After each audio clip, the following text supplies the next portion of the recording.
पुनः स्वागत है आपका श्री राम अकेडमी रामदेव जी द्वारा। अपना अध्याय को कंटिन्यू आगे की ओर बढ़ाते हुए आज अपन जनन तंत्र के बारे में अध्ययन करेंगे।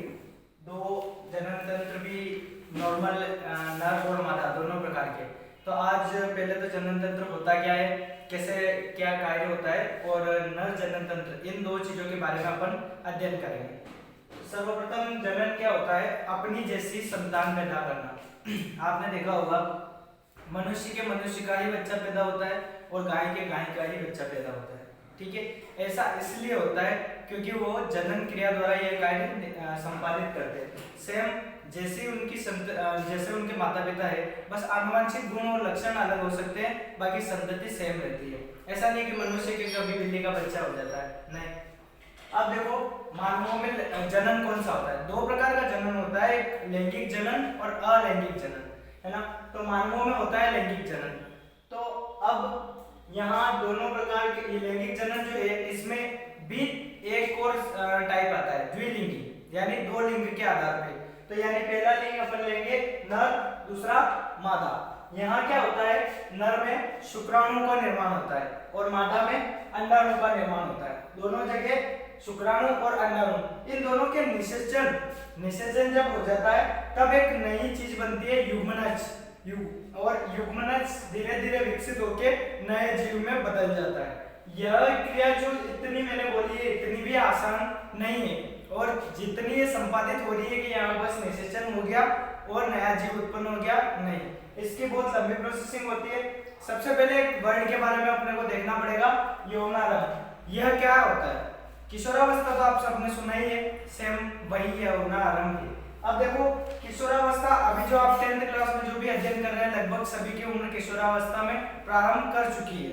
ठीक है, लैंगिक जनन है तो आवश्यक जनन कोशिकाओं का विकास। जब जनन होता है द्विलिंगी, तो उसके लिए नर और मादा दोनों आवश्यक है, और उनमें जो जनन कोशिकाएं हैं उनका विकास होना भी बहुत आवश्यक है, वरना एक निश्चित आयु से पहले व्यक्ति में जनन नहीं हो सकता है, नर और मादा में। तो वो यौनारंभ होने के बाद क्या होता है, उन जनन कोशिकाओं का विकास हो जाता है, और यह भी एक विशेष अवधि में होता है। एक विशेष अवधि, जैसे किसी टाइम का कुछ, मतलब किसी भी कार्य के लिए कुछ टाइम होता है, वैसे। तो जैसा आपकी किशोरावस्था है ना, 11 से लगाकर 19 वर्ष, 18-19 वर्ष, तो उस वर्ष ये जो बीच की आयु है वो यौनारंभ है, और इसमें लगभग शरीर का मानसिक और शारीरिक विकास हो जाता है। इसके बाद विकास होना या इससे पहले विकास होना लगभग कम होता है। अब देखो दोनों प्रकार के, लड़कों में और लड़कियों में, दोनों में देखते हैं अपन। तो लड़कों में यह विकास 13 से 15 वर्ष की उम्र में शुरू होता है लगभग, और लड़कियों में यह विकास 12 से 14 वर्ष की उम्र में शुरू हो जाता है। देखो अगर लक्षण पता करने हो कि इसमें किशोरावस्था या यौनारंभ का आरंभ हुआ है या नहीं, तो लड़कों में क्या होता है, उनकी आवाज भारी होने लग जाती है। देखा होगा छोटे बच्चों की आवाज मधुर होती है, कोमल होती है, लेकिन जैसे जैसे वो बड़े होते हैं उनकी आवाज भारी होती रहती है।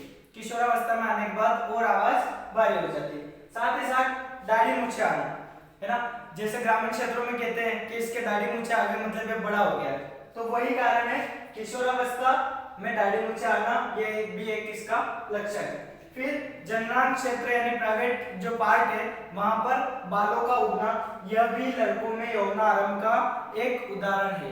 अब देखो लड़की, इसमें जो यौनारंभ के लक्षण है, इसके बारे में बात करने से पहले अपन देखते हैं दोनों में कॉमन लक्षण कौन से होते हैं, जो गर्ल्स में भी होते हैं और बॉयज में भी।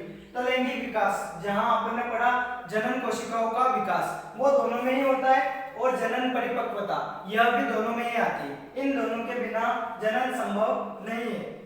अब लड़कियों में क्या होता है, 12 से 14 वर्ष की उम्र में यह शुरू हो जाता है। फिर इसका प्रमुख जो लक्षण है वो स्तनों का बनना, लड़कियों में स्तनों का बनना और उनके आकार में वृद्धि होना, यह यौनारंभ का लक्षण है। फिर त्वचा का तेली होना, तेली त्वचा हो जाती है या कील मुहासे हो जाते हैं, वह होना भी यौनारंभ का लक्षण है। फिर जननांग क्षेत्रों में बाल, यह दोनों में कॉमन है वैसे। फिर लड़कियों में रजोधर्म, जिसे मासिक चक्र भी कहते हैं और पीरियड्स भी कहते हैं, है ना, ये सब जानते हैं लगभग इस वर्ड के बारे में। रजोधर्म, मासिक चक्र या पीरियड्स, इसका शुरू होना भी यौनारंभ का प्रमुख लक्षण है। ये जो पूरी क्रिया है यौन आराम लगभग 18 से 19 वर्ष की उम्र में दोनों में पूर्ण हो जाती है। ठीक है, अब देखो यहाँ इन दोनों के आयु में देख के अपन देख सकते हैं लड़कों में 13 से 15 वर्ष की उम्र में शुरू हो रहा है और लड़कियों में 12 से 14 वर्ष की उम्र में शुरू। यानी लड़कियां लड़कों से जल्दी आकार में भी जल्दी बढ़ती है और लगभग देखते हैं अपन नॉर्मल कि लड़का और लड़की सेम एज के होंगे तो आपको लड़की बड़ी दिखाई देगी। क्यों? क्योंकि उनका जो विकास है वो लड़कों से पहले होना शुरू हो जाता है। अब देखिए यह जो क्रिया होती है पूरी ये एक हार्मोन द्वारा संपादित होती है, जिससे क्या होता है किशोरावस्था एक आंधी तूफान की घड़ी कहा जाता है किशोरावस्था को। इस समय ना तो जो मनुष्य वो डिसाइड नहीं कर पाता है कि मुझे क्या करना चाहिए और क्या नहीं करना चाहिए, बिल्कुल असमंजस में रहता है। तो क्यों? क्योंकि उसकी संवेदनाओं और मानसिक स्तर दोनों में परिवर्तन होने लग जाता है। जो संवेदना है और जो उसके सोचने या समझने की क्षमता है उसमें परिवर्तन होने लग जाता है। हार्मोन ही इसके लिए सर्वाधिक जिम्मेदार है। ठीक है, और लड़के और लड़की दोनों में अलग अलग प्रकार के हार्मोन पाए जाते हैं। यह हार्मोन ये होते हैं जो इनको परिपक्व बनाते हैं। ठीक है, तो जो लड़का होता है उसमें टेस्टोस्टेरोन नामक हार्मोन पाया जाता है और गर्ल्स में एस्ट्रोजन या प्रोजेस्टेरोन या नाम प्रोजेस्टेरोन एक और होता है।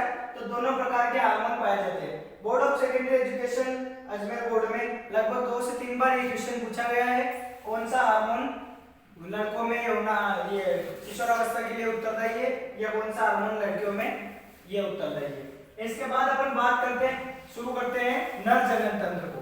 ठीक है, अब नर जनन तंत्र जो है वो प्राथमिक और द्वितीयक लैंगिक अंगों द्वारा संपादित होता है। 2 प्रकार के अंग बांट दिए यहाँ पे शुरू में, प्राथमिक और द्वितीयक। ठीक है, अब जो प्राथमिक लैंगिक अंग होते हैं वो अपेक्षाकृत द्वितीयक लैंगिक अंग से छोटे होते हैं।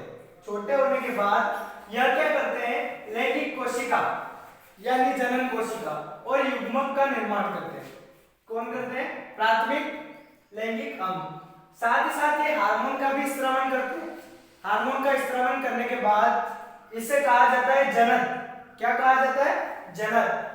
इसको अगर नर जनन तंत्र में इस वर्ड को यूज किया जाए तो इसको बोलते हैं वृषण। क्या बोलते हैं नर में? वृषण। नर जनन कोशिका शुक्राणु निर्माण के लिए उत्तरदायी होती है। यही क्या होती है? शुक्राणु निर्माण के लिए उत्तरदायी होती है। अब ये स्थित कहाँ होती है? उदर गुहा के बाहर और वृषण कोश के मध्य में उपस्थित होती है। उदर गुहा जो पेट में है और वृषण कोश के मध्य में दोनों में नर जनन कोशिका उपस्थित रहती है।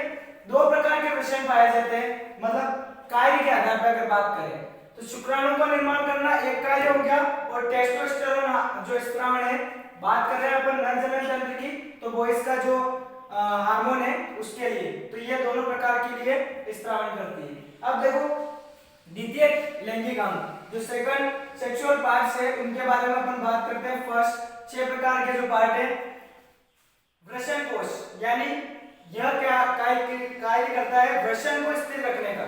वृषण कोश अलग है, वृषण अलग है, तो वृषण को स्थिर रखने का कार्य करता है वृषण कोश।